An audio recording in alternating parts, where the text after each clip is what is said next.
मान लीजिए कंपनी कहते हैं कि आज मेरा रेवेन्यू 1 करोड़ है, अगले साल मेरा 10 करोड़ हो जाएगा, फिर मेरा 50 करोड़ हो जाएगा, फिर मेरा 200 करोड़ हो जाएगा। अब आप एज ए वैल्यूअर आप ये नहीं मान सकते कि ऐसा ही होने वाला है। ऐसा होने वाला है तो उसका रीज़न क्या है, उसका लॉजिक क्या है। रेवेन्यू आपका 1 से 10 क्यों गया, 10 से 50 क्यों गया और 50 से 200 क्यों जा रहा है या 100 क्यों जा रहा है, उसके रीज़न चाहिए आपको, ठीक है। तो जब आप प्रोजेक्शंस बनाएंगे, आप प्रोजेक्शंस को ऐसे समझिए कि जैसे प्रॉफिट एंड लॉस अकाउंट होता है, जैसे बैलेंस शीट होती है, वो 1 साल की होती है, ठीक है।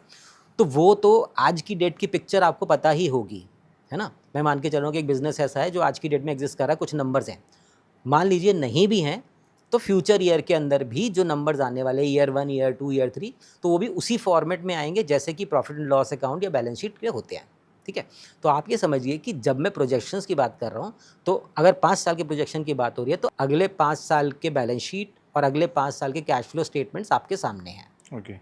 और वो जो नंबर्स हैं उस एक्सेल के अंदर, अगर मान लीजिए 500 नंबर हैं तो 500 के 500 नंबर के लॉजिक पता होने चाहिए कि अगर ये 100 से 115 हुआ तो क्या रीज़न है, और 115 से अगर मान लीजिए वापस 100 हो गया तो क्या लॉजिक है।